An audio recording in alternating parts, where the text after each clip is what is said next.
Welcome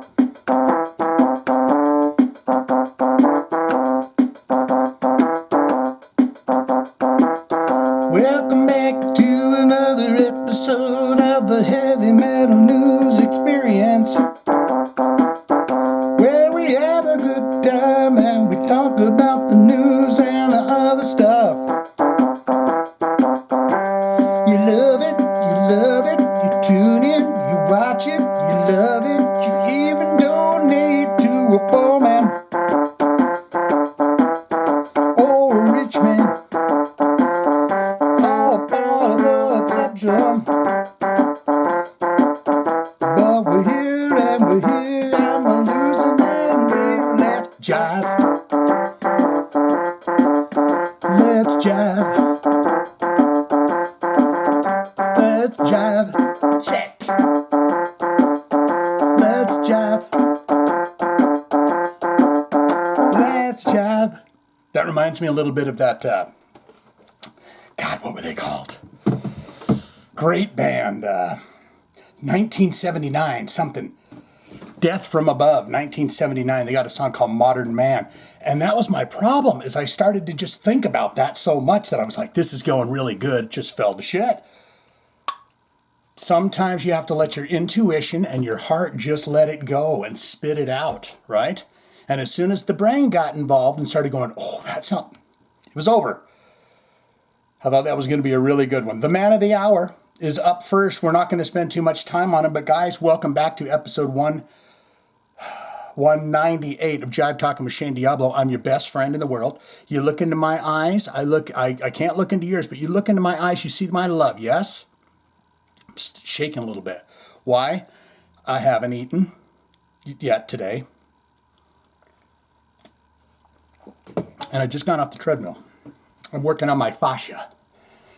You know, that thing that flows through all of your nerve endings and stuff that takes the energy, brings the energy in. I'm working on my fascia.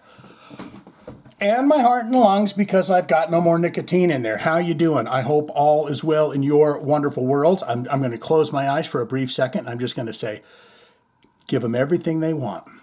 Everything they want in life, give it to them. If they're tuning into this podcast right now, give it to them. The best of the best of the best of the best. So, before we get into this whole thing, we got Tom Keifer coming up saying, how'd you do it? How did you do it? We got Steve Souza from Exodus coming in. He says, I don't do anything. And Yngwie says, we got Yngwie here. He says, everyone can do it. And we'll have to get down to the bottom of that. Plus, we're going to watch a little bit of Neil Turbin. I guess he's in Latin America, and he's, Neil Turbin was on the Armed and Dangerous with Anthrax. The most interesting part of the whole damn video for me is how he managed to fashion his name into a somewhat looking Anthrax logo. And of course, we've got all your comments, so let's get into it. Episode 198. But before we get into that, this is Motley Crue related, but I want to tell you about this. This is a video that I've done. Now, anyone that pays attention to this channel knows that it came out the day that I was supposed to be doing a Jive Talkin episode. That's why it's one day late, this one. It had nothing to do with me wanting to jip out on Jive Talkin with Shane Diablo, episode 198, to do this video. Nothing. What happened was I had an appointment to get to. It was over before you know it. So I rushed home and I thought, oh shit, I don't have enough time. Remember the rock and roll window I've talked about? I don't have enough time to do a Jive Talkin, but I can do this because someone had asked for this particular video. What is that thumbnail? Good question. It's just we kind of blipped through all the songs from the residency that they're doing down in Las Vegas. Okay, so I wanted to show you that. That's simple enough, isn't it? Oh boy. Oh, how did that get there? Okay, enough of that. Let's get down to, I wanted to show you some other things. Before we get into the real beef and potatoes here, okay? And by the way, Vince Neil, I got mad respect for the bro now, okay? TikTok. Here is some bizarre weirdness, and I did some phone snaps of some lives that were going on where you go, what? The kind of stuff that's going on, I mean, rock and roll news-wise. So last night, I'm kind of doom scrolling, I guess you'd say, on TikTok, and who pops up but these guys? Anybody know who that is? Anyone got an idea? Well, you can read it right down there. The curly Q right up front that's going, totally, dude. That's that's Evan Stanley, Paul Stanley's son. And that big, yeah, you know who the one, because he looks like Gene Simmons already, is Gene Simmons' son. And they're doing a live. And I've heard them jam together, and they sound pretty good. But it's just like, yeah, that's going on. They're sitting on a couch together and answering questions. I think they might even be starting a band now. They're like, well, we've known each other for 30 years. And then just another one that you might see. Oh, I don't know. Kirk Winstein of Crowbar just sitting on his couch and fielding questions. I mean, I didn't get in there, guys. I'm just not that type of person. You know what I mean? You know those people that can just, I've run up and ask for autographs. I mean, I did that a little as a kid, you know, but now when I see people like that, I just say, just leave them alone. I wish I could get a photo with them or something, but I just feel weird about it. You know, some people, and I'm not saying it's a bad thing neither way. If you run up and go, hey, can I get your signature? And you say, Shane, I've got 1,000 signatures. That's all good. I've just never been able to do that.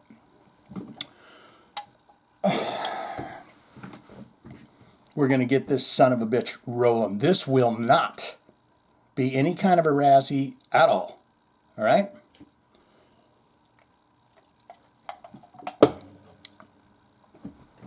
If this, you know, it's like I've been talking here for a few minutes now about absolutely nothing, haven't it? We're getting into it. Vince Neil reveals he had 3 strokes before the big one. 2 of them I didn't even know I had. And I'll tell you right now, we're just going to skim over this one real quick because we've been through it. Some of you might thank me for that.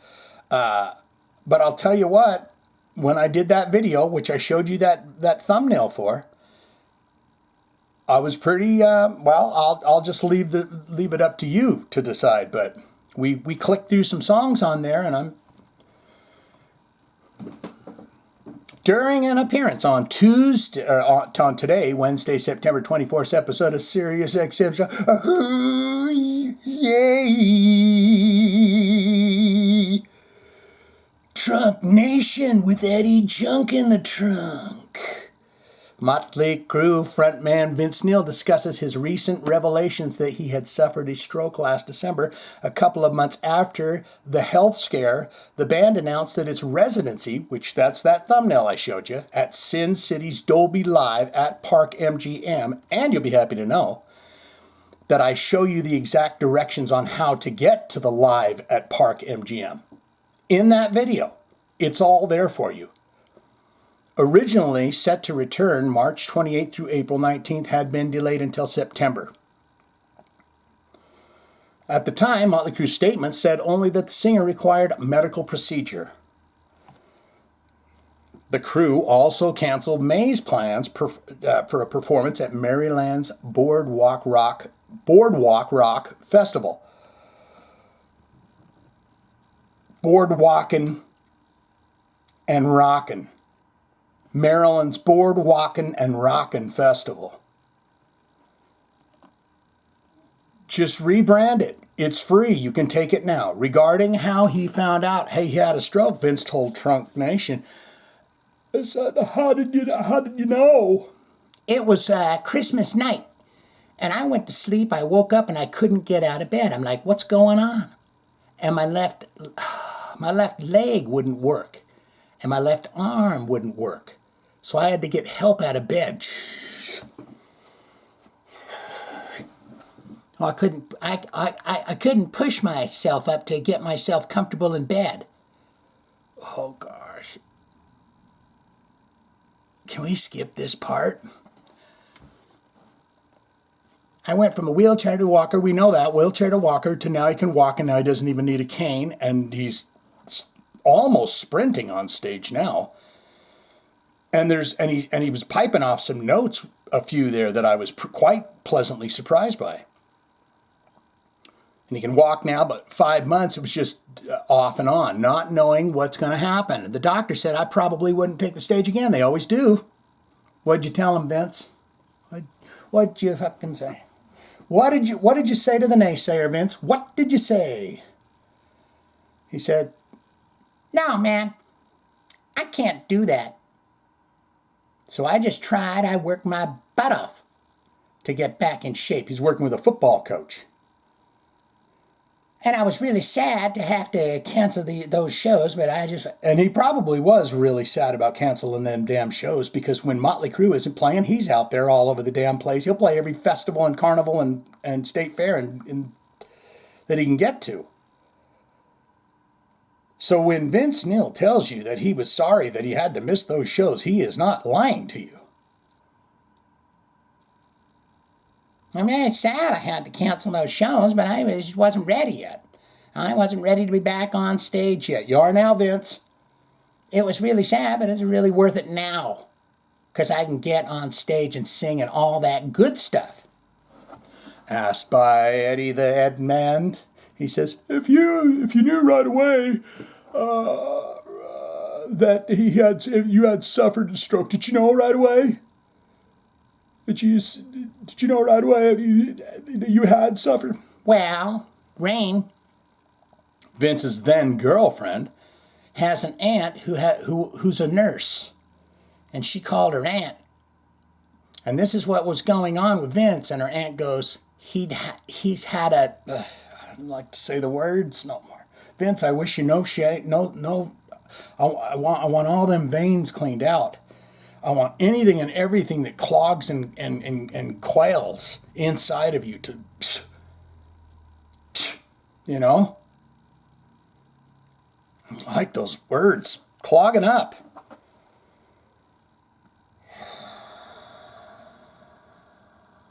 Man, I am really becoming a softie. I am not kidding you. This whole quitting the heavy labor is so nice. When you finally say, oh, I don't care. I'm not going back to the 3D matrix. I'm not going back in, punch out. Listen here, buddy. Your lunch break is 30 minutes. Do you understand me? I got my life back.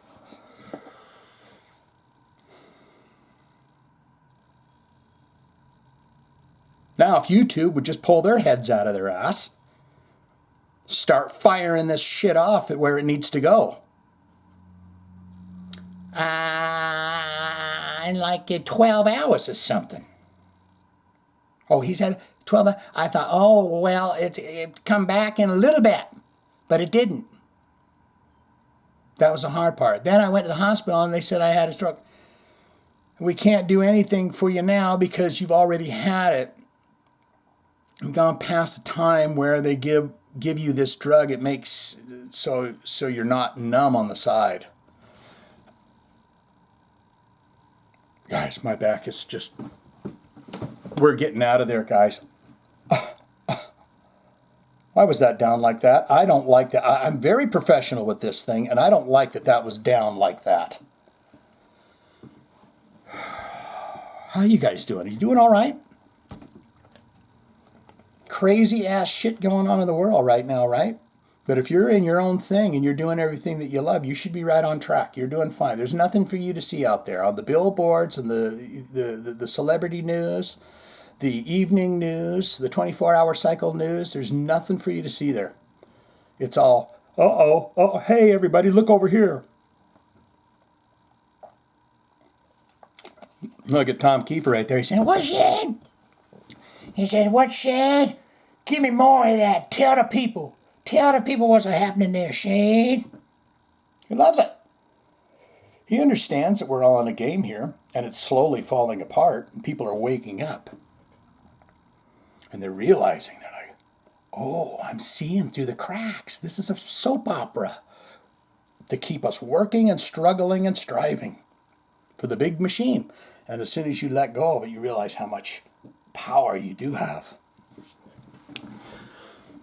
Oh, hell yeah, Shane. Timekeeper said, hell yeah, Shane. You tell them the secrets. What's this? Here's some news you're not going to be hearing about. David Ellefson and Jeff Scott Soto release music from the SOAB from Unbreakable album. So that's a piece of extra news you're getting here. Tom Keifer. He says the secret to his success, just don't stop. I'm thank goodness he didn't say it was Pat's Chili Dogs.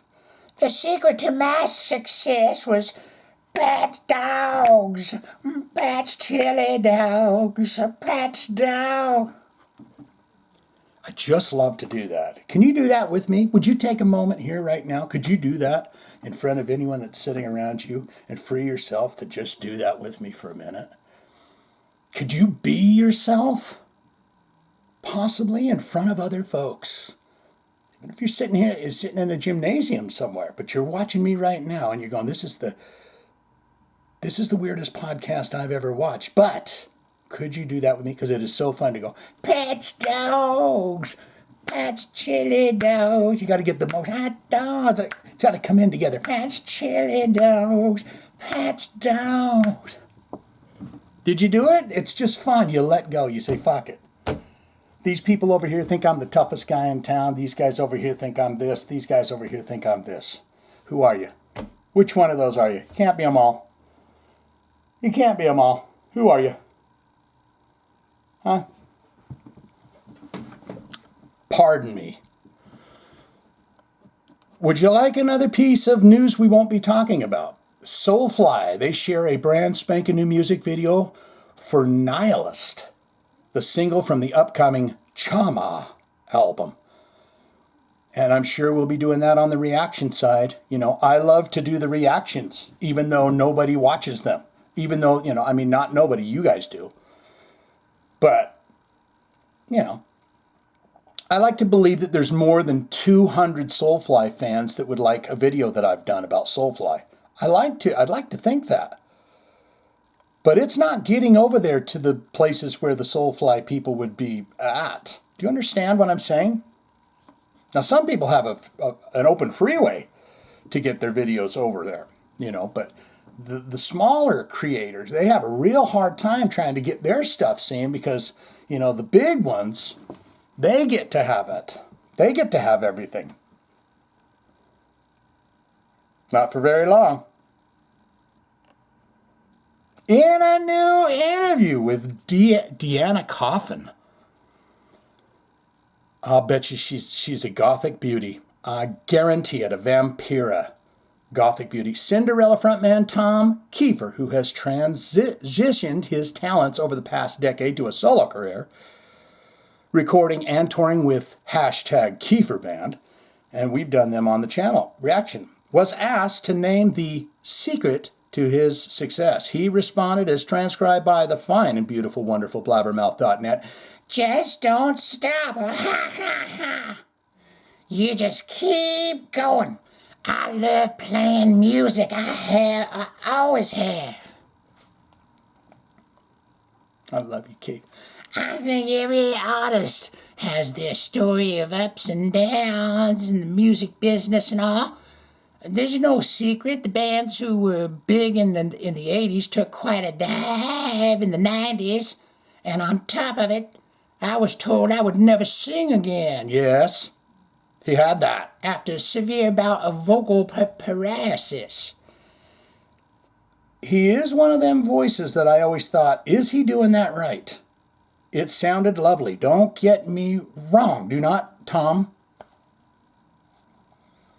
Don't take this the wrong way, please. Because your voice was absolutely perfect for Cinderella and all your beautiful solo music that you're performing now. But I did say the scratch in that voice. Another guy I thought was trying to steal you guys' straight thunder, and I thought he was doing his voice wrong. That guy from, you know who I'm talking about, guys, Brittany Fox. I thought that guy is straight trying to bust Tom Keifer, and I think they're both not using their screech right.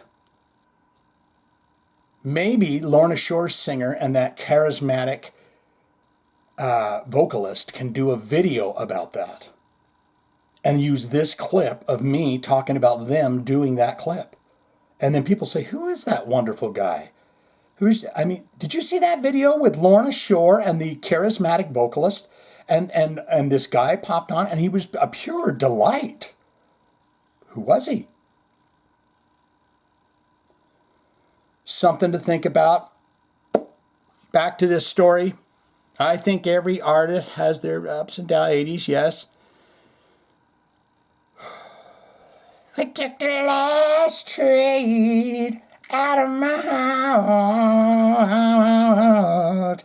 And everybody has their story, so I'm not whining. I mean, everybody has their adversities. And I think the secret, if there is one, I don't think you can bottle anyone's secrets. I just think if you love doing it, you just keep doing it. It's like the saying from the movie, if you build it, they will come. From the movie? Is that from a movie? I thought that was like Jesus or something. If you build it, they will come. Come. It's like from that movie. Remember that movie that said, if you build it, they will come? So yeah, through the ups and the downs, there's been many times you go up and just play. And you play for anyone who wants to come and hear you still. Or in the beginning, before nobody wants to hear it. Yep. He's been to the top to the bottom. As soon as you start to pick up a little steam, that's why those like real hardcore fans get pissed off. Is because they're down there in the trenches with a band and they're going, fuck yeah, dude, I'm here and I know it. And you're striving for the same thing, right? Even those fans are striving for the same thing, which is your success, bros. You can do this for a living. But a point hits where you're like, wait a minute. Is it a factor of these guys are really fucking good and the world loves it, or these guys are really popular and so the world loves it?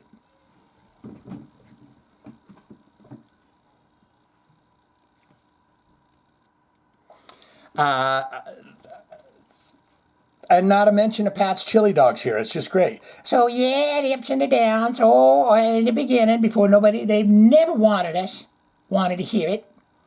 And you're playing for 10 people, but all of a sudden, it turns into this massive thing. Everything that I just said right there. Just do what you love. No other words need to be spoken. Unconditional love. Do what you love. Do none of the things that you do not like to do. It is a hard transition. It is a difficult transition, but that is the path. If the intuition inside you says, cut this off, cut it off, cut it off, cut it off, listen to your intuition. Now, that doesn't mean, you understand what I'm saying here. Unconditional love for all. I'm telling you right now, if I can scroll this right back, I say, tell me more, Shane, tell me more. Tell me more of your sweet stories. That's what he's doing over there. Look at him. He's, oh, Lord. He'd be looking down at me. I think he's a taller fellow. And I'd be down there under his armpits, so he'd be bending down, just like I am now. Oh, tell me your stories.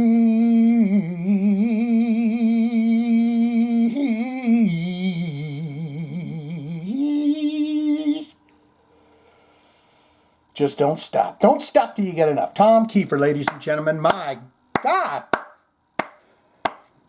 Oh, my God. Oh, God. Tom.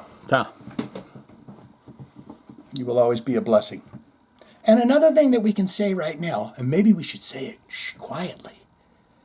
There's no fucking laptop hum.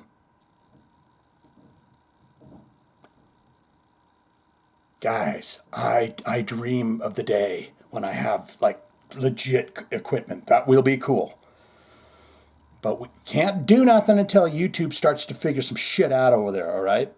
Because they're wrong. All the time. Let's talk about Steve Souza. Now, that is not the face of a man that I see some wetness in the eyes, is what I'm trying to say, maybe. He doesn't want to tour and stuff anymore, but I just wanted to understand why he says that he doesn't really want to write anything. Maybe, perhaps, that is the reason for the old singer.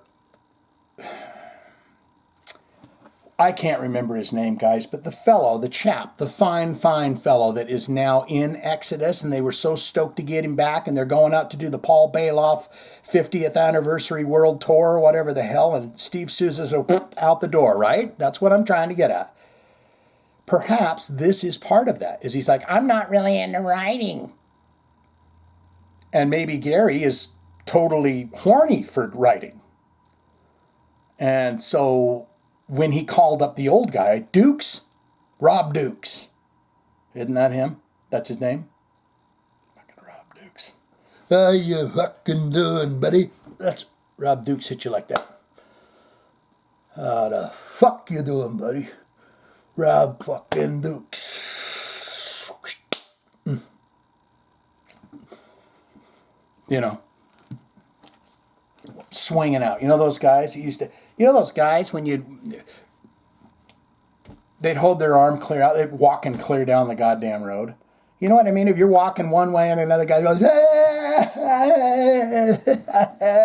it's like, I'm not putting my hand up here until you're right there, dude. I'm not doing that where we walk all the way down the goddamn road, you know, but they're just really happy to see you or whatever. You know? And I mean absolutely no offense to anyone that's never had that. It's like, no, I've never had a friend in my life, Shane. So I don't know what that feels like when someone comes running at you with their arms spread wide. I apologize for that. It's not like it happens every Tuesday to me, folks, okay? But I am completely happy with myself, utterly and fully and deeply. I love this person. I love this meat sack that has been lent to me, you know, through this storyline in which I've been playing. It has been amazing. And I hope it continues on for many, many more amazing decades. But let's get into Steve Souza, and I'll quit hugging myself.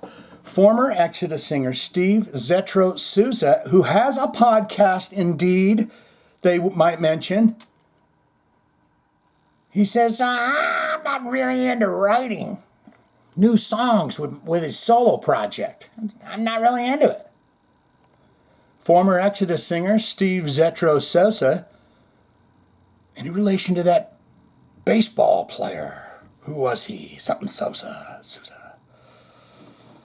Phil Souza has released a new video via his Zetro's Toxic Vault channel on YouTube, in which he discussed his upcoming first 2 solo albums. In which he discussed his upcoming first 2 solo shows. Oh, solo shows. And is he going to do Exodus songs?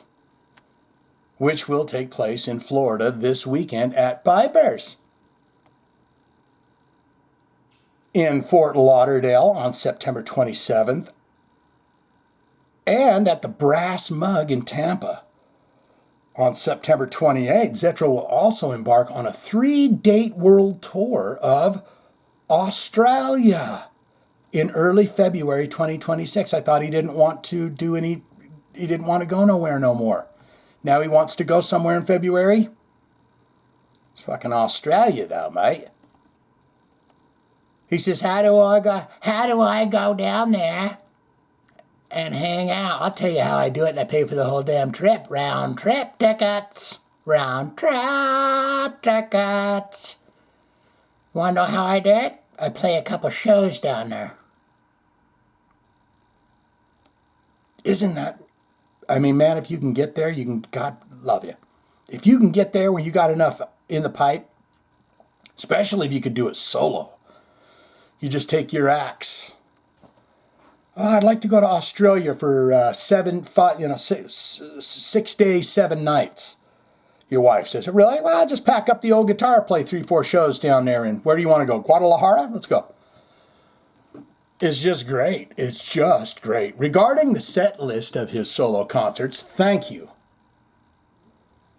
Zetro said, I'll be playing a lot of Exodus, a lot of deep cuts, a lot of the songs that I've seen you guys over the years through the social media chime in about wanting to hear. I was just having myself a thought or a think. Didn't Gary Holt and Exodus just start playing a new song? Why do I want to remember a news story where it's like, they haven't played this in 30 years. It's like, if he's going to start playing deep cuts when he gets over there to fucking Australia, we're going to start playing some deep cuts too. A lot of the songs you guys you say over the years in the social media chime in and wanting to hear it. So, that's what we will see. Actually, some of you guys on the social media, are nailing some of those songs. When you're playing them on your instruments. Some of them I'm going to get. Because I've actually answered on some of them about getting to them. So this will be an old school evening of Bay Area thrash metal. I got a couple of very obscure ones. Now, when you say obscure, are you speaking on your stuff, or are these perhaps obscure ones of Paul Bailoff? Because I think the Legacy, Pre-Testament, okay, songs that I'm playing don't necessarily get played all the time. I know one does, but I know the other three don't. Oh, now he's perked up old Chuck Billy's ears. He says, do you know how I handle business? You can ask my Testament buddies how I like to handle business. You just heard that story about how I took care of Dave Mustaine in the 90s. He's got his ears perked up and he knows how to handle business. So, Steve Souza, you just be careful. And I'm going to go on the last 10 years since I was back from 2014 until just 7 months ago. The Exodus songs that I have chosen, you've probably heard me, and I'm going to go in the last 10 years now. What's this about Toxic Waltz? He can't do them. I'm not necessarily going to play the same songs. Am I going to play Toxic Waltz and Blacklist? Definitely. Okay, yeah. Man, you cut them out, you're going to have some pissed off Australians. And they say, hey, mate, why we pay 50 quid to come in here? Hear your little Toxic Waltz, mate. And you didn't play it. You don't want none of that. Those Australians, they walk around with like boots on and snakes in their hands,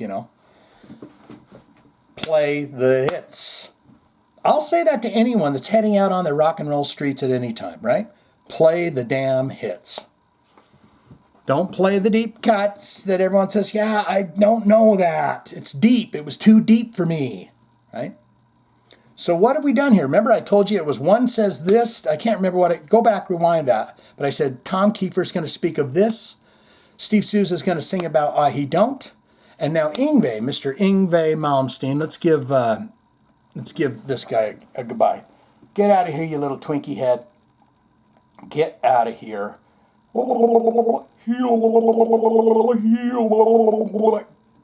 Be a good boy. Yngwie Malmsteen. He says anyone can make a record or video now. Anyone can do it.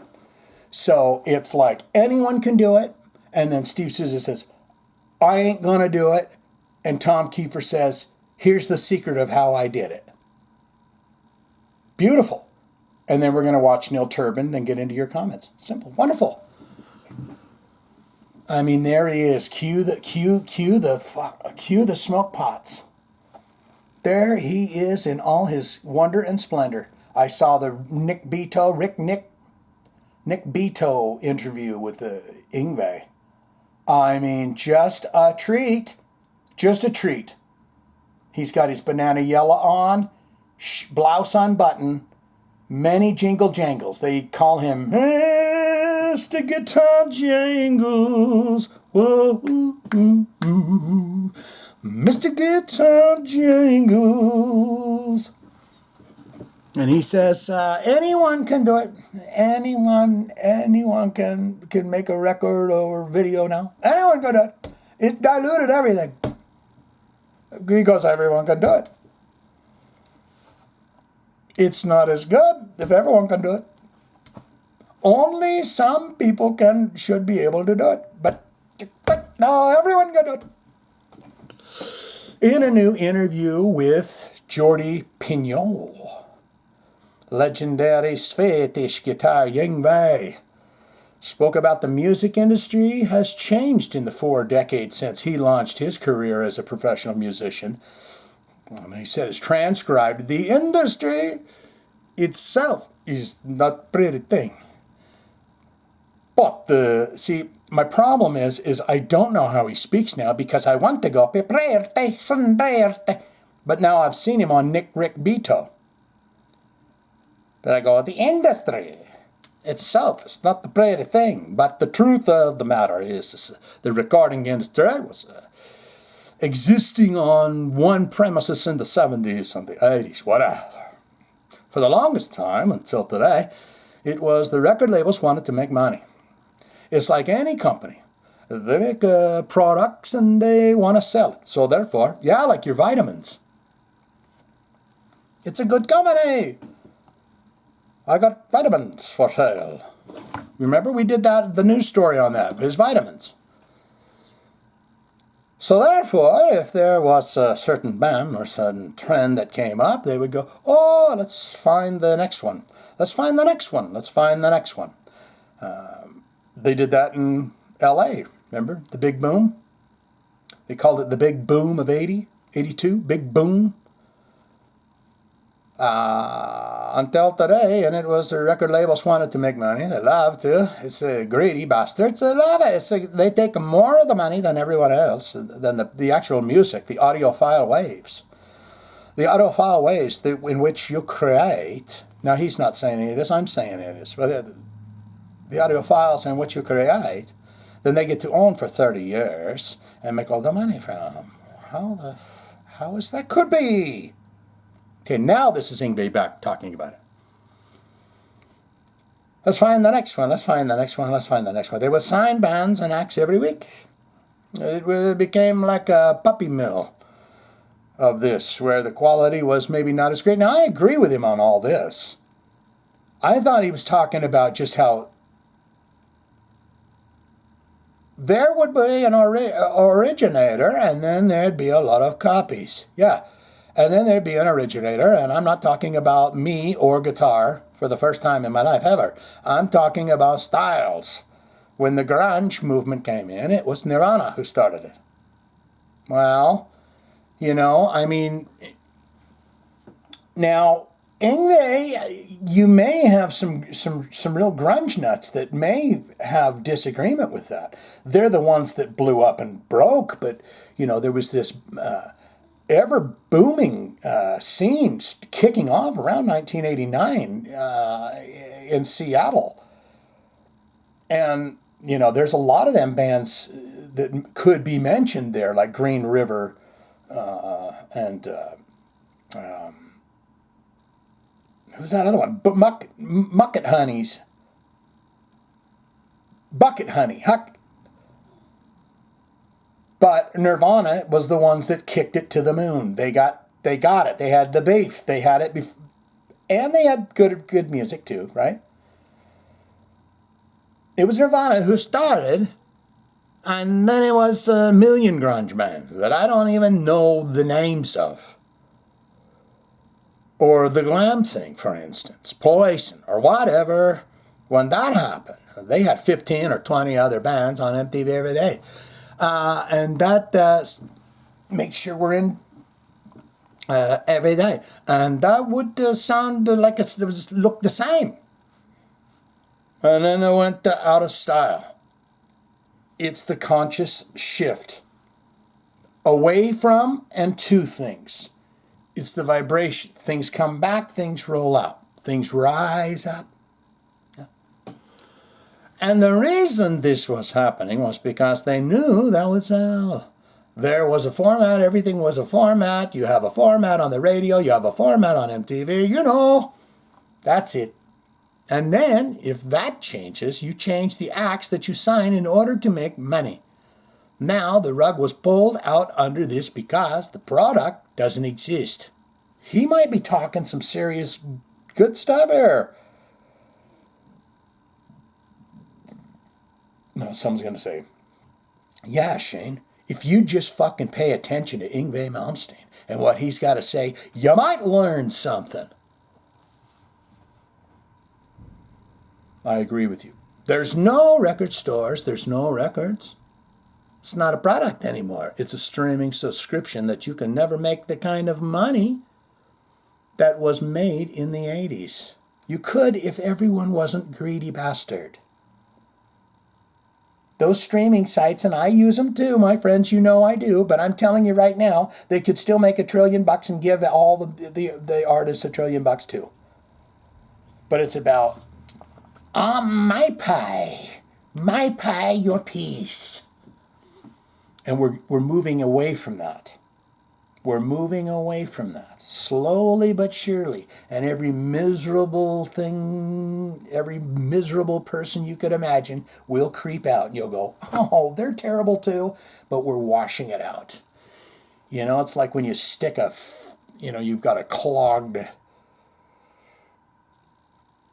let's say you've got, one of them big tubes full of mud by your farm or whatever. You got to stick a hose in there or something on the other side of that to push all that mud and guck out before you get that clean water rushing through it. And that's what's happening now, is all the guck and muck is rising up the top and it's going, hello, I'm right here. I'm absolutely terrible. And then, because something else,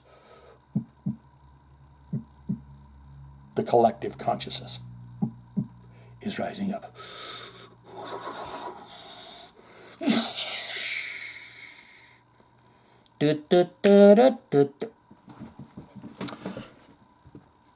Sorry about that, but it just makes you feel damn good inside, doesn't it? It's so wonderful every time you go, oh yeah, I'm in a video game. The simulation, yes, of course. Of course we are. All right, what's going on? And we're not going to watch much of Neil Turbin either, guys. Let's finish Yngwie off. Yngwie, are you almost ready? Let's finish you off. This Malmsteen. Okay, what's he say here? 80s can never do that. So this is also a reflection of what happens with all guitar players that came up because they saw, this Malmsteen guy, he's doing really well. Let's get a bunch of other guys. Oh, here he is. Try to make money with them too. Same thing with any band like Bon Jovi or whatever. When they made it big, they made 100 bands that sounded and looked like the same as them. But that's just the way it is that's just the way it was then. I was there. I saw it with my own eyes. I didn't read it in a book. Oh, I saw it with my own Jeepers Peepers. I was there. I saw it with my own peepers, my own eyes. I navigated through that whole thing and stayed pretty much on my own course. My peepers, straight ahead peepers. But that's what happened there. Very spicy fellow. Well, let's hear about, do you want to hear about Richard Branson? Or do you want to hear where it's about the Beatles? Because we can do the next paragraph or we can do the one. It's just everybody wants to hear what Yngwie is going to say about the Beatles. Of course you do. If you go back, even further back into 1964, the Beatles come to America. They did one TV show. There was the biggest band in the world because there was two TV channels. There was actually three. Well, there was four. You got your ABC, your NBC, your CBS, and then you had your PBS, I want to say. And that's where the wholesome realness was. The rest of it was all canned garb to spend, debt, owe, pay, work, play. And then you had PBS and Mr. Rogers and all of that going on over there. So, I just sorry to correct you there, Mr. Yngwie. They did want it at the TV show, and they were the biggest band in the world because there was only four TV channel. If they came and they did the same thing today on YouTube today, nobody would give a shit. I'm sorry again, Mr. Malmsteen, to correct you, but if the Beatles were to dimensionally hook back up and figure a way to three-dimensionally jam with Mr. Paul McCartney and Mr. Ringo, and they put it on YouTube Live, it would be the biggest thing of the history of everything. That is what's happening then when this is what's happening now. So something needs to be done about it. And I don't know what. I mean, there is a revival in vinyl. He just went. Eat your.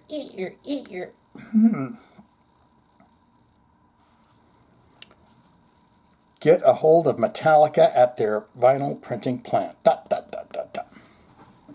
If Metallica don't give you a good, if you're Yngwie fucking Malmsteen and Metallica won't give you a good deal at their vinyl pressing plant, the Metallica blackened vinyl pressing plant, well, Yngwie, I'll tell you right now, they ain't no good friends of yours, right? It's almost time for a new mint. I feel the more I get away from nicotine, the more alive I feel. You know what I mean? As I get it out of my body, I feel like I want to do an interpretive dance or something, lay under a cloth on a stage for 2 hours. Then they go, and then you just start moving. Remember that weird stuff they'd show you like on Sesame Street or whatever, them interpretive dancers, right? But they'd be like in the dark. And their outfits you'd be able to see, so they'd make faces and stuff, but they'd be climbing all over each other doing gymnastic tricks. Does anyone remember that? And you'd be looking at it, and it would just look like a black screen with a face, or was that hands doing that? Like a whole bunch of sets of hands. Forget it. One more. He's going to tell us about when he was a child. If he says his favorite food is bananas. If he says his favorite food is bananas, I'm going to just freak out. When I was a kid, because he's got a Banana Yellow's guitar. When I was a kid and went on the tube, you went to the store, you bought a record, you took it home, you opened it up, you played it on your record player, you listened, and you looked at the pictures. I love that, because that's exactly what I did. It was a big event. Not anymore. It doesn't exist. It's not like oh yeah, I'm making a record, yeah. But where's the record chain? Where's the stars? There isn't any. There isn't any anymore.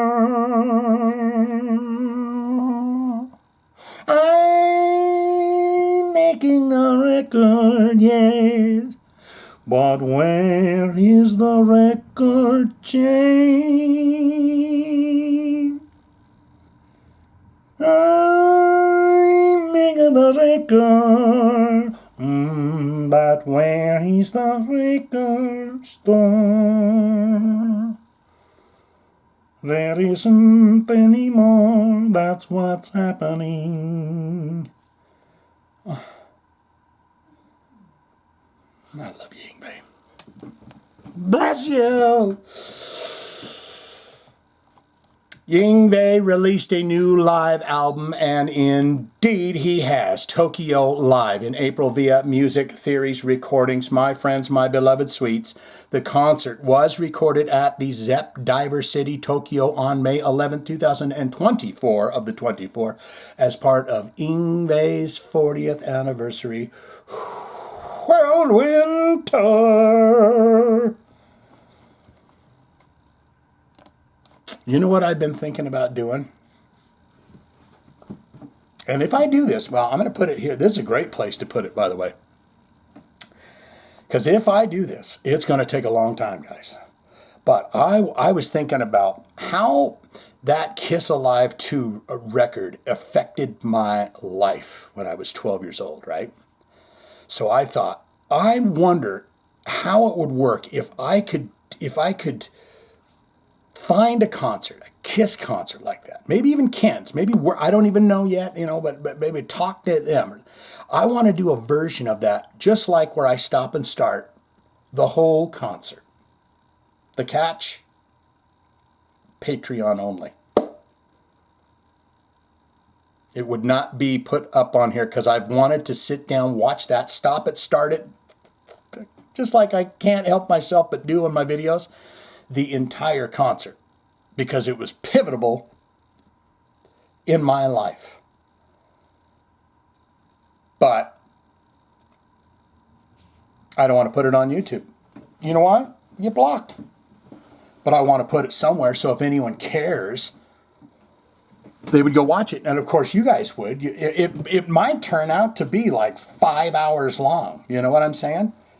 The way I stop and start things. But don't be, if there is even one person that is excited about that idea, please refrain back because it's far away. Let's get in this. Look at that logo. I mean, did Neil sit down with a fucking kick-ass, folder, open it up, pull out a sleeve of paper, and sit down with a pencil, and then go over that whole thing once he got it. He's like, that's fucking sweet, dude. Then when you got everything in your logo the way you want it, that's when you come in with the ink. You say, oh, we're laying it down now.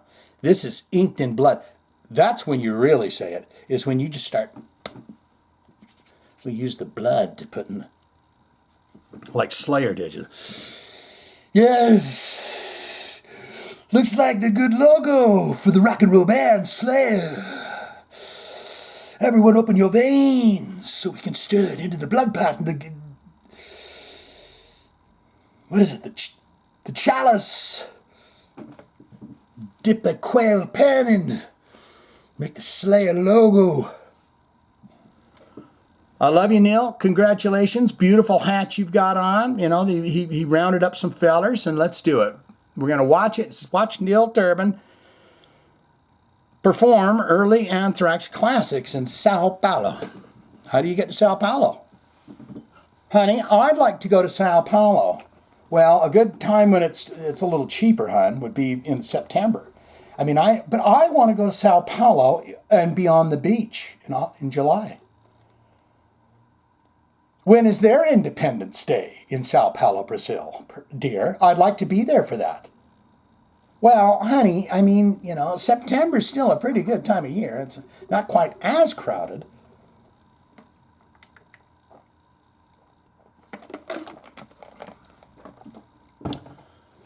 Fan-filmed video of former Anthrax singer. This will help you people that I don't know too much. I haven't heard too much from Neil Turbin and all that, but this is going to be helpful for both of us. And then right after this, we're getting into the comments that I've got here. So fan-filmed video of our former Anthrax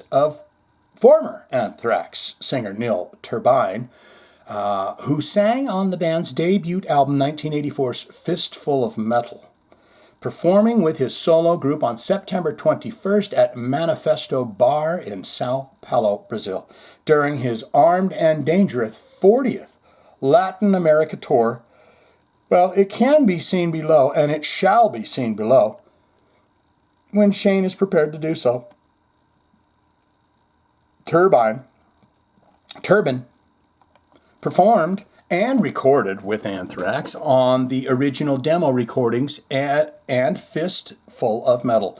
He wrote the lyrics to all of the songs on that LP with exception of the Alice Cooper cover, I'm 18. Boy, I sat up in my seat when I saw him on Headbangers Ball. Or maybe it was MTV for sure. But they used to do an old section too. Anyone remember that? If you go way back on MTV, there was like we go back to the 60s and early 70s, hour. And when I saw that 18 video, I was 18, stop.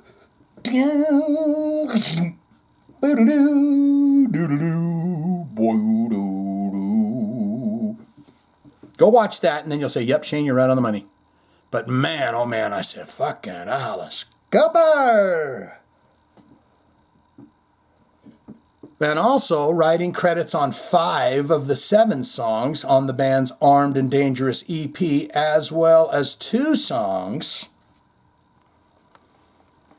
on Spreading the Disease. Interesting. I wish I could have snapped this photo that I saw on Facebook.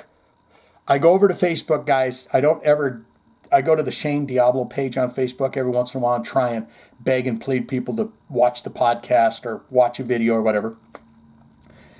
I saw the most beautiful picture of him and what's his name? Wife's name. Beautiful woman, Krista. I want to say Sandra, Krista, Christy, Krista, Crystal. And they are animal lovers. And I saw them and they were wearing matching button-up shirts. And I said, I mean, and they were both petting their animals. They got border collies or something, Oh, and I just said to myself, oh, fucking Joey Belladonna, man. What do you do, do you do, do you do, do you do, do you do to my heart, Joey? What do you do, do you do, do you do, do you do? And I guess I should be singing that to Krista too, shouldn't I? I apologize, Joey, if I've got her name wrong, but my God, I saw that picture and they were bent down with their dogs. And I said, they're wearing matching fucking shirts. That's a man that doesn't, he says, yes, I'm in love with her. And I know I've got no shame in my heart. I don't have any kind of thing holding me back from being the true me and being me. I love that.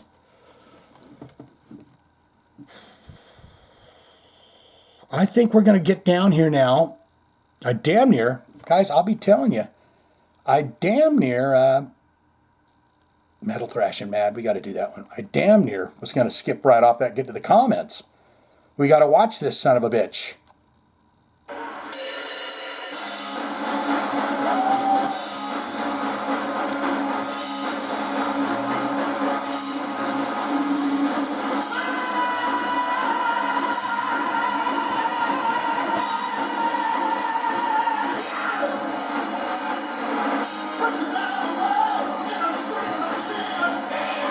Got the fucking orange ants and shit.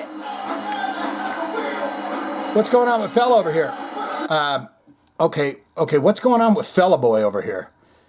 Do you mind playing with us? What the hell's going on with him? Is he got...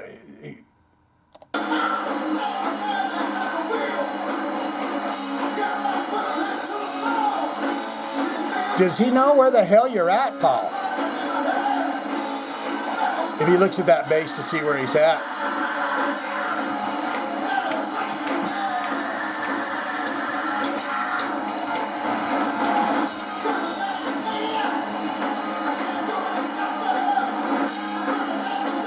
He's not doing bad. I do hear a little bit of don't you hear a little bit of Bon Scott, just that dirty bit that he used to do?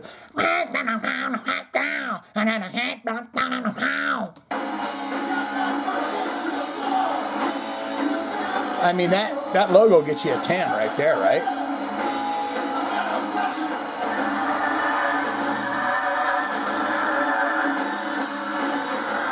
That guy's gonna come do the solo?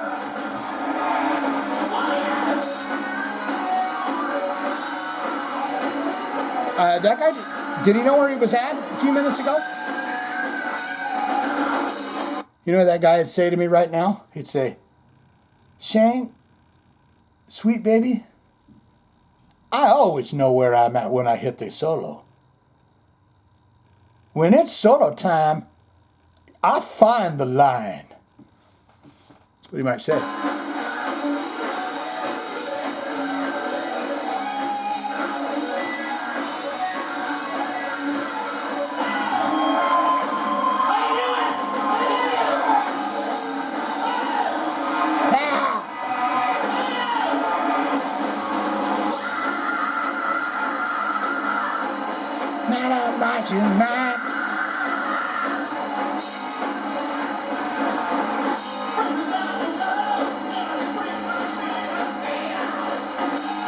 I mean,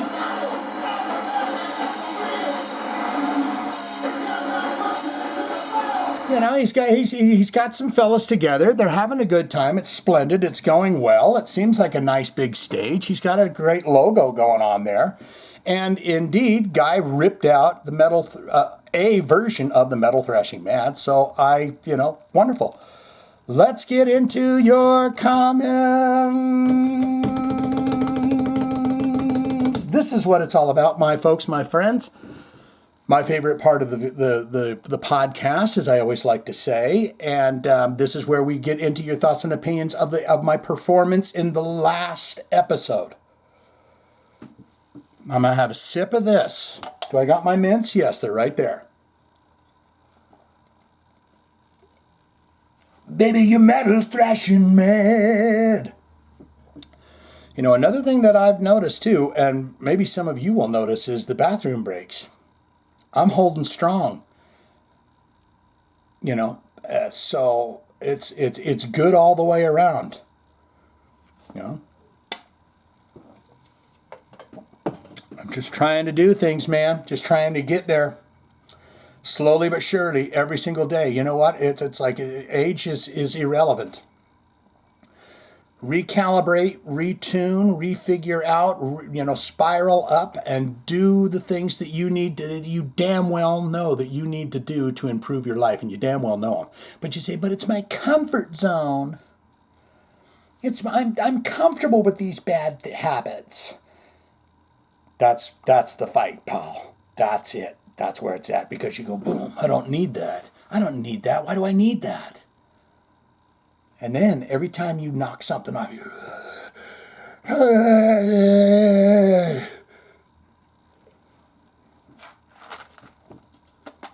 you're like, I am. Those words.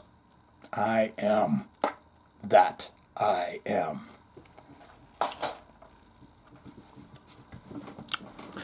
Big Tone coming around. Big Tone gonna lay you down. Gonna tell us a couple things and hit the road. Big Tone, here's his load. Big Tone coming in here. Pardon me, I'm working with my mint here. I still put the mint in the special spot in which that I used to put the... Don't look at this anymore, okay? Leave me alone. Big Tone coming in here, Brother Shane. This is my third attempt. My dear, this is my third attempt to post my comment. I was nuked on 196. And welcome, Miss Althea, say welcome to that. DAFAQ is going on. The fuck? 196, the fuck is a baragazzi. I'll condense it down to saying, great job as usual, brother. Keep on rocking, Vince Neil. My God, have you watched that video that I put up? And long live the Diablo Big Four. All right. Heavy metal emoticons. Don't get you guys all big heads about it and be treating people different. No, you guys are part of the Big Four, okay? Everyone is equal. Everyone. Even me, all. Keep them rocking. Always hashtag get me to 100K. I mean, YouTube's, they're doing their best to try it, but they're going to start pumping this stuff. They're going to say, Shane, how did you get on the front page of YouTube? And I will say, because I am that I am. Miss Althea coming in here. And I'm glad when I see keeping it bitchy down there, ... that I know that it's all there. It's a tagline, it's an out. Instead of wondering if there's things going on. I don't know what's up with these comments, because they go missing and stuff, or they're just not there or whatever on YouTube. And it's like, maybe we're all getting gumballed. I was going to say goofed. But it's not a goof. But maybe we're all getting... Not for long, YouTube, I'll tell you. Hey! It ends today, YouTube. I'm going to the front page on YouTube. Ain't gonna be no dang... What did Taylor Swift do now? It'd be this jackass right here. At least for one day, I can have that, YouTube. On the front page of YouTube, I can have that for one day at least. And then you can give it back to everybody else they want to. Mr. Beast and Taylor Swift can have it all day long and all night long. But I get it one day. But Miss Althea coming in here, the dumbstruck fool says she is again being sabotaged by the bots or something. I have again repeatedly attempted to post comment to this episode over the past few days using every trick I know, but it has been repeatedly been zapped for some unknown reasons, despite multiple rewrites and edits. I couldn't even get any of my first listen comments on Sunday to stick. Really? As simple as all of them were. Basically, polite passes all across the board. Nor would any of my comments from Monday's video stick. How is that even possible? They all went poof. Let's see what happens with this Wednesday's videos. As I am writing this the morning of Wednesday, September 24, 2024, but it says 2 days ago. But at this time point, I give up with content from the Saturday, Sunday, and Monday prior. You know I love you, Diablo, as well as all of the faithful on this channel. We have all been through some shit this year, and I continue to offer all the positive mojo I can muster to everyone. Keeping it bitchy for life. And I just don't know what the hell that is, because I don't know what I can do to fix it. I'm a very simple person.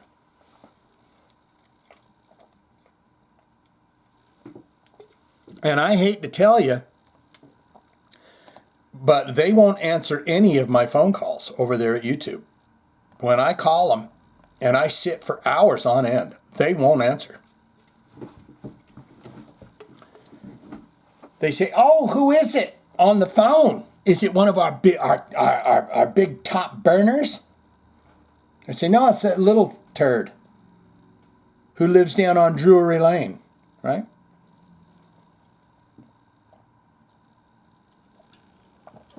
Out of hell with him. You let me know when Mr. Beast is on the phone or Mrs. Swift is on the phone. You let me know when they're on the phone. Don't tell me when that little Shane guy's on there. You tell me when the big cheese is on the phone. I've got no time for that kind of stuff. I've got work to do here at YouTube headquarters. Johnny B coming in here. He says, Motley Crue.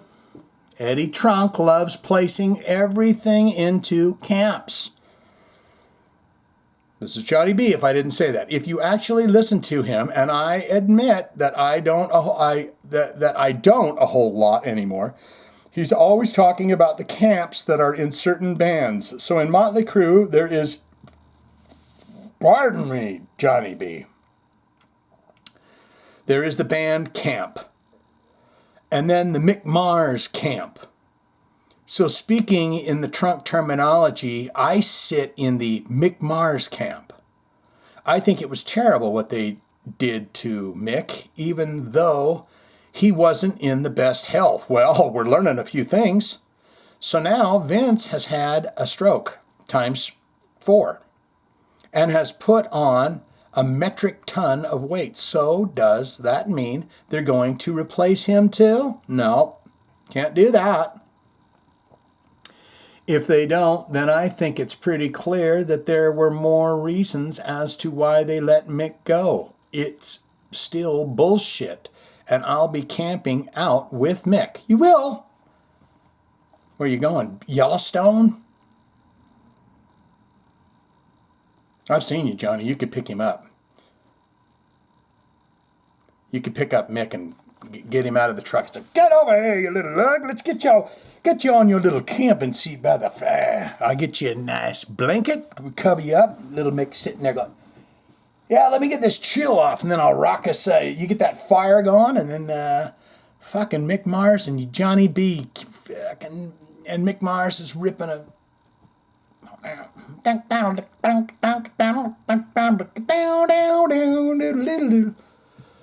Well, that's my 2 cents and something to ponder. That's what Johnny B said about all that. Ronnie Radke. He's got words about Ronnie Radke. The drummer for Falling in Reverse, Luke Holland, was a drum tech that YouTubes his daily setup, breakdowns, and everything backline. It's an absolute delight, and I highly encourage everyone to check it out. His name is Matt Horn, and if you put that into the search bar on YT, it'll pop right up. It's so cool to see everything going on behind the scenes. I love that. Another guy doing that, apparently the new bass player for Corrosion of Conformity, but he's been a long time tech, and it's called Road Crew from Hell 2.0, and he's going to start doing talking to all the crewmen that set things up and shit. I'm fascinated in that. That's some of the best part of a concert, is getting there and watching the band setting up and and you're just watching the hustle and bustle.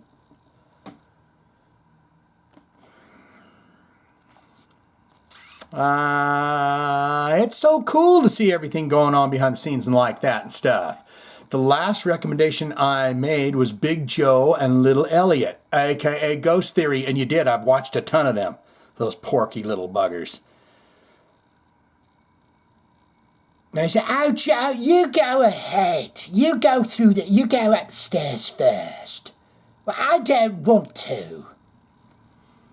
I believe people enjoyed them, and if in fact they had the time to watch a few episodes, I promise to not steer anyone wrong. So what he's trying to do is he's saying, you need to go watch this Matt Horn guy, because last time I delivered you Big Joe and Little Elliot, Ghost Theory, I watched some and liked it. And that sounds perfectly reasonable to me. Johnny B on Axl Rose and GNR. People need to give Axl Rose a break already. Has he gained a few extra pounds? Yes. But who hasn't, okay? Doesn't he sound like he did? Does he sound like he did when he was in his 20s and in his prime? Making love to that drummer's wife during Mr. Brownstone?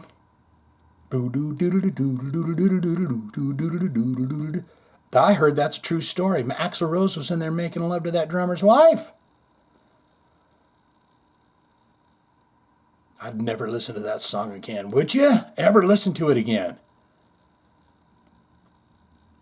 Yes, but who hasn't? Doesn't he seem like he wants to be in his 20s? No. And not a lot of famous singers don't. Look at you, Paul. Look at you, Paul Stanley. Does he get out there and still do it? Yes, he does. And a lot of people go to see him and GNR perform. I didn't exactly enjoy their performance at the Back to the Beginning tribute show. But again, that's the beauty of it all. I don't have to. There were a lot of people that did, and and I'm happy that they're still enjoying GNR and what they bring to the table, the meat on the table. I agree with you 100% there. You know, it's just, what's the point? You know, you have your favorite things and everyone else has their favorite things. And it's okay that everyone else has different favorite things, because they're having an experience and their path has wandered them through this journey. And that's why they like those things and you like these things over here. But at its core, at its molecular level, we are all one. So some people can like Guns N' Roses and other people say, I don't like it. But for anyone to go, it's like, why? What is it about you that gives you that about it? I love it that G&R are still bringing meat to the tater for all the friends. Put the taters next to the meat, put them on the table. That's it for me this week. I hope everyone in the Jive Talkin camp, see what he did there, is doing great and in good health. The summer just flew by, and fall is staring us directly in the eye, Johnny, in the face with winter following closely. Ugh. Anywho, keep looking up, keep asking questions, and keep it bitchy. Tips to the hat to Miss Althea on that one. Me lady, you don't mind if I use your catchphrase. Hashtag get Shane to 100K. Oh, yeah. Oh, yeah. We got Mike coming in here, Sticky Doll, and a few more, and then we're going to be getting out of here for this fun podcast. Hasn't it been a great time? Are you going to go watch those that Motley Crue video that I did? I think you'll really enjoy it. Mike Buchanan coming in here. He says, well, what can I say? Other than life once again got in the way. For the past 3 weeks, I've been putting in 14-plus hour days at work. They're soaking you. The business has decided that they want to modernize all of the conference rooms. There's 25 altogether, so my team and I have been working